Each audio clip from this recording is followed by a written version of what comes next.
Hello, I'm Stefan from Sintratec. Today I want to show you a project I've been working on. This 3D printed volume of the Sintratec S2.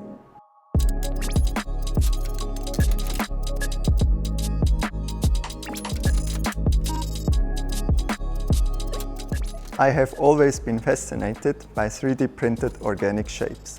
To illustrate the maximum printable volume of our Sintratec S2 system, I redesigned the build cylinder with a Voronoi structure.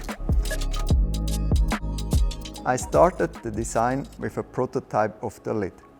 To cover the structure properly, I came up with a flat integrated spring mechanism.